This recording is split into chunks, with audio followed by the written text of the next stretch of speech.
Ladies and gentlemen, hey, hi, how you doing? Welcome back to the channel. Thank you so much for stopping by. Today, obviously, a very big day for Black Ops 7 as we got our very first look at multiplayer gameplay. If you missed it, earlier on today, they did drop the full-on multiplayer gameplay reveal trailer, which we went through. We broke that down in a video. They also gave us a super detailed blog of a ton of systems coming to Black Ops 7. We got to look at maps, modes, weapons, other additional details. And that first video that we covered today, 20-something minutes long. If you haven't caught that yet, it'll be linked down in the description below and at the end of the video. Would highly recommend going and checking that out for a full coverage of all of the multiplayer details. In this video though, I wanted to again take a look at some of the reveals from today and really give my blunt reactions to them, what I am optimistic about with some of the reveals and what I'm a little bit concerned, a little bit worried about with some of the other announcements. Basically breaking down my honest thoughts on this, since of course this is the most information that we've got for Black Ops 7 multiplayer so far. Of course, technically just next week we're gonna have hands-on with the beta here, next coming up on the 30th, and then multiplayer gameplay on October 2nd. So we're not far out from actually getting our full hands-on experience in which I can give a much more thorough and detailed review of what I love and what I don't love. But based on some of the reveals here, we already have some pretty good indications of how things are going to work in multiplayer. As far as the trailer goes, I mean, that's literally every single COD multiplayer trailer. There was nothing really that special about it. They had some cool graphics showing off the overclock system, which kind of appeared to be their big thing. But other than that, like, that trailer wasn't anything all that special. They had some cool shots in it, some like funny voice lines and stuff. Just wasn't anything all that fancy for COD. Game modes here is pretty self-explanatory. Don't really care too much for Overload. They're making this like a pretty big deal. It's like the featured mode here. It's just kind of like Escort. I don't think that's all that exciting personally. I'll be maining whatever mode gets me the most XP so I can level up weapons in my operator quickly. I don't really care too much for modes outside of that. They detailed the pretty obvious ones here. What I am not a huge fan of is the fact that Search and Destroy is not listed for the beta. They're going to have TDM in the beta, Domination in the beta, Kill Confirmed in the beta, Hardpoint. No Search in the beta just is kind of a bummer. I know people obviously like the One Life modes, and not being able to play that in the beta is a bit of a disappointing thing there. What I am particularly interested in here, though, while I'm not really too wowed by anything with their modes, because it's basic COD modes at the end of the day, is skirmish here. 20 versus 20 large scale multiplayer battles. This is kind of the ground war equivalent this year, and I've always been a big ground war fan myself. I really do enjoy ground war style gameplay, so I'm hoping that skirmish is really fun. There has been mixed reception out there so far according to leaks and rumors about this. So this does include wingsuits, as you can see in like the clips there. There's also grappling hooks in this as well, vehicles assisting you getting to the next objective there. So I'm really curious about skirmish. It's not something that we're gonna have in the beta, unfortunately, but come launch, it's definitely something I'm curious and trying out. Other modes though, not really all that excited about or thrilled about, because we know what to expect. As far as the maps go, I mean, we really can't say anything until we actually play them. I like that there's a lot of maps though. That's what's important here. We're gonna have 5 available during the beta: Blackheart, Cortex, Exposure, Imprint, The Forge, and Toshin. That's actually 6 because counting is hard. So we're gonna have some good variety there. Obviously only 3 remakes though: Express, Hijacked, and Raid. We know those will all be good maps, but I like that there's a good amount of 6v6 maps, obviously a couple of skirmish ones as well. I do hope there's support for skirmish though. Like, there really wasn't any ground war support in MW3 or anything, and there hasn't been great support for that for a while now, so I'm hoping that that actually has some focus. But there's a good amount of maps.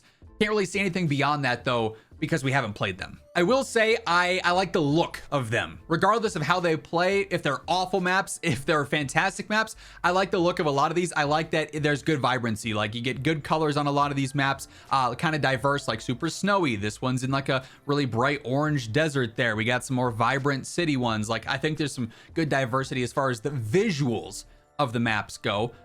Homestead absolutely takes the cake. Prettiest map. I said that in the earlier video as well, but that's really all we can say on the maps, just because we don't know for those until we get our hands on. With loadouts here though, I've got some mixed feelings, right? As far as the UI goes, love it. It looks just like Black Ops 3. It's simple, it's straightforward, very basic there, but also classic to COD. I am a fan of that just outright. The override and overclock stuff that they, like I said, heavily featured in the trailer, I think is going to be a case-by-case scenario. I think on a lot of things, it's probably not going to be that crazy. In other situations, it might be something that is very annoying to run into, just depending on what some of the overclocks are. If you can make something crazy powerful because of an overclock, Sure, it'll be fun to use, but it also might be a crutching game, and it's just something everyone spams. So we'll have to see how those play out, but it is something to keep an eye on. Can't really say too much about the weapons so far. We have a nice little list of them that they do detail, as with the tacticals, lethals. Like, this is all very basic stuff. Not really any major surprises here. Year over year COD stuff. Wild cards, we don't really get that many details about a lot of these. We only really get information on the ones we already know how they work: Gunfighter, Overkill, and Perk Greed. We're gonna have to learn a lot more about some of these other ones. The one that I'm really excited about, though, is Specialist returning, being able to get every single perk in the game. We're gonna talk perks here in a bit, and it's probably some of my biggest quarrels and biggest cons with this reveal, but I love Specialist. Loved it back in MW3 back in the day. Really liked it in Ghost too. I wish they would do Specialist more, and I'm a big fan that it's coming back here. It'll be interesting to see if it's something I do value over, let's say, Perk Greed in multiplayer, over Overkill potentially. Well, we're gonna have to see how gameplay feels and what the balance is like there, but excited for that. That's one of my main pros for this for sure. But perks, speaking of which, I've got some cons here, and outright it's about the balancing. So straight up, you get the perk 1 preview, and it's like, okay, 3 perks per different category here. You got 3 enforcer, 3 recon, 3 strategist. The balancing in and of itself, we're gonna have to see again. Like, maybe gung ho is crazy good, like super necessary for all your classes. They're gonna have to make it weaker, or dexterity and lightweight stronger, or whatever, right? But here's where things get weird. So it's 3-3-3 split across the board there. But then you've got a 4-3-2 split for some reason. And then you've got a 4-2-3 split. So Enforcer gets a ton of love here. And it's typically the more aggressive, more mobile, perk tier to begin with. It's a lot of movement-based stuff here. Gung-Ho, lightweight, dexterity, scavenger, hunter's instinct, showing you locations and whatnot. Attack sprinter in here as well. So, like, going all in on Enforcer, you have a ton to choose from. Meanwhile, Recon, only 2 options there. 3 options here, 3 options here. Then Strategist, 3, 2, 3. So there is not an overall balance there, which just seems weird outright. And I already think some of these are probably not going to be as useful as others, really depending on your specific niche style of gameplay. Like, maybe you love field upgrade spam and you want to use something like Gearhead, but taking that over fast hands for a faster reload or something, taking that over being undetectable by traps and mines, like, the balance here, I think is going to be concerning. They're going to have to do really, really good perk balancing to make a system like this pay off, because right now it just seems really lopsided in the columns for these. The way that they've laid them out, I'm not really a big fan of so far. So we'll have to see how a lot of it plays, and ultimately that's going to be a lot of the decisions here. At the end of the day, we can be worried about something or really excited about something, but at the end of the day, we don't have the beta yet. So a lot of these are early impressions, keep in mind, of course. Combat specialties, it's interesting. Like, I like this in Black Ops 6 because I like being able to use Perk Greed and get some bonuses out of it, because I really like something out of Perk 2 or Perk 3 or whatever, right? But I want to run my Enforcer specialty, so I can do that with Perk Greed. The hybrid stuff, I feel like maybe is just convoluting stuff for the sake of convoluting, change for the sake of change. So you can mix and match half blue, half red, and still get the scout specialty, or half red and half green Christmas theme over here and get the tactician specialty. So it's interesting. It's not something that I feel like was super needed or added. It just gives you more of a chance to have bonuses and power-ups, if you will, without necessarily needing Perk Greed, because you need just 2 and then 1 to mix and match here. Then, of course, the basic combat specialties, not really all that surprising there, just like Black Ops 6. So there's some weird change for the sake of change that I don't know if I'll actually end up taking over just some of the basic ones here. Like, if I really want the strategist, better equipment, see enemies through walls and see enemy content through walls for a short distance, sabotage stuff, or if I really want all in on the see the direction of enemies on the minimap, I might just go for that outright instead of getting some kind of hybrid thing here. So perks just seem like there were some changes because they had to change up something. They didn't just want to copy and paste Black Ops 6's system. All of it's better than MW2's perk system for what it's worth, so I guess we can't go wrong there, so long as it's not like MW2. The weapon detail here, it just shows off some of the weapons. There's just not a lot of weapons here. We will have a full video detailing like all the weapons, everything about them that's known to this point in the future. So if you want to stay up to date with that, alongside obviously everything else going on in COD, going to be a very, very busy couple of weeks here leading up to next in the beta. Be sure to hit that subscribe button, turn on those post notifications. Also, if you enjoy this video, you agree with some of the thoughts that I've got here, you want to help share the video around, do me a favor, drop a like on it. as well. But yeah, I mean, the weapons are what they are. There's just not a ton of them. Couple of rifles, more coming at launch, couple of SMGs. Not really much going on for things like LMGs or marksmans. The sniper category, not going to get a ton, only 3 total at launch. So just the weapon quantity is concerning for me. Hopefully, you know, shortly after launch, we're going to have season 1 that introduces maybe 3, 4, 5 new weapons, and we have a lot of that flowing every single season. We've already seen leaks saying the content this year is going to be greater than MW3's for seasonal updates. So I would expect that means a lot of weapons every single season, because MW3 did a lot of weapons every single season.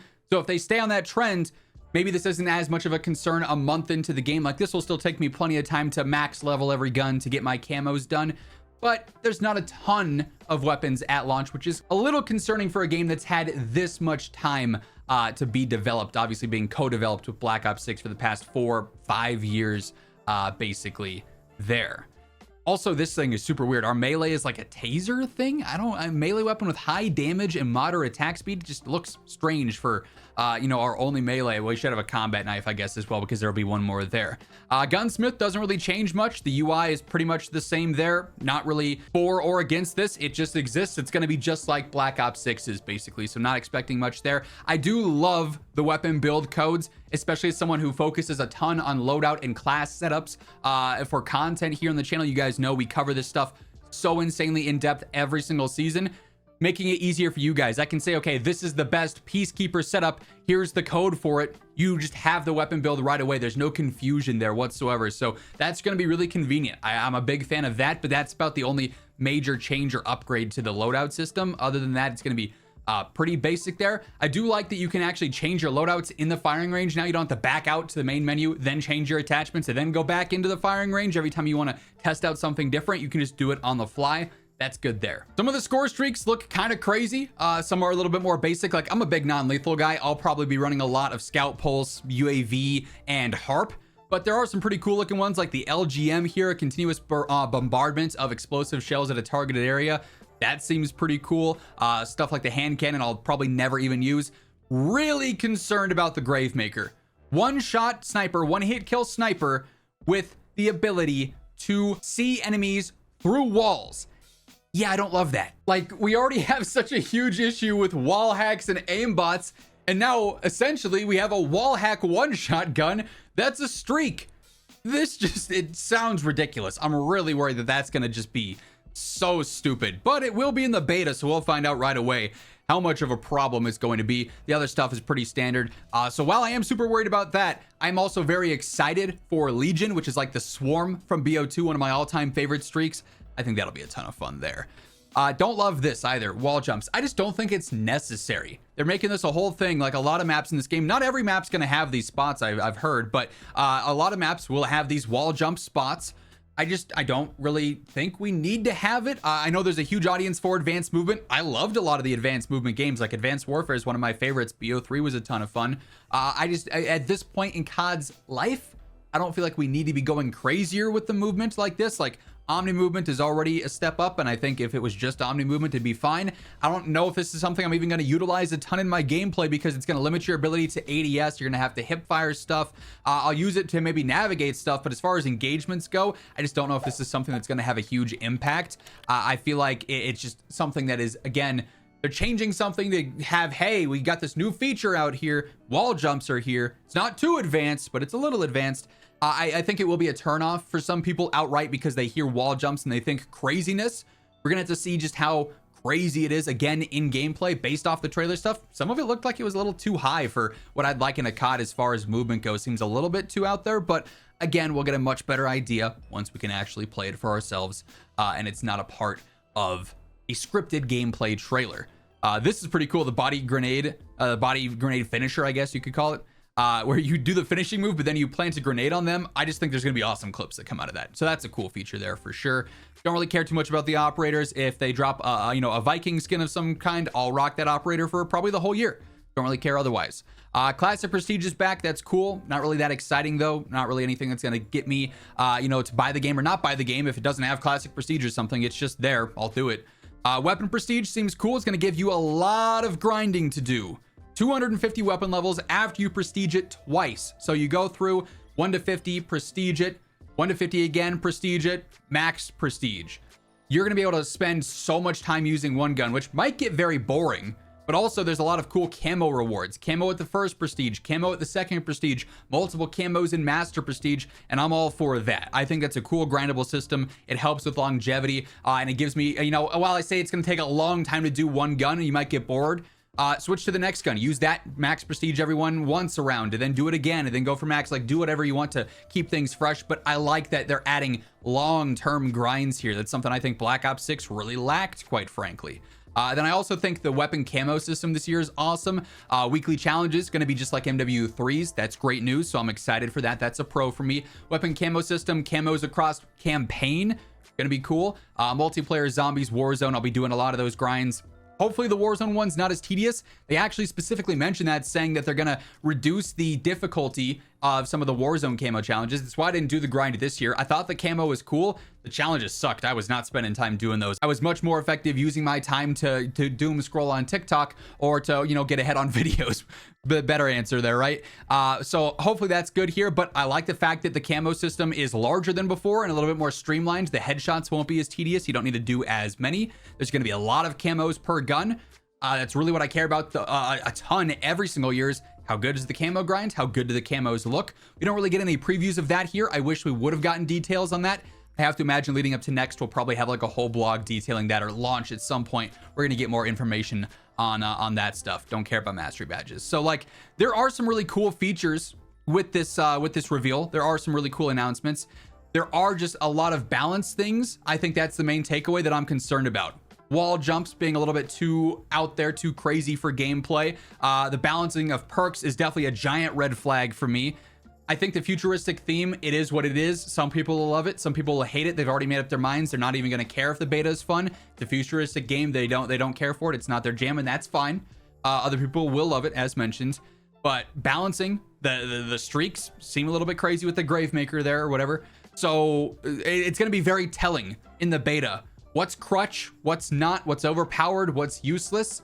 That's my main takeaways from this. We get a lot of really cool details here, and I'm glad that they're doing these reveals before next, so it's not like this overflow of information all at once and it feels like you miss a lot. We get some good breakdowns here, and I hope it's a communication timeline that they continue, I guess, leading up to next and leading up to launch as well. But for now, there are definitely some big red flags. If you guys have other red flags, let me know them down in the comments below. If there's other things you're excited for, drop those down there too. If you guys enjoyed the video though, be sure to drop a like on it. It really does help grow the channel. And if you're new here, feel free to hit that subscribe button on your way out to always stay up to date with everything going on in COD. But once again, thank you so much for tuning in. And until next time, take it easy, have an awesome rest of your day, and I'll catch you later. Peace out.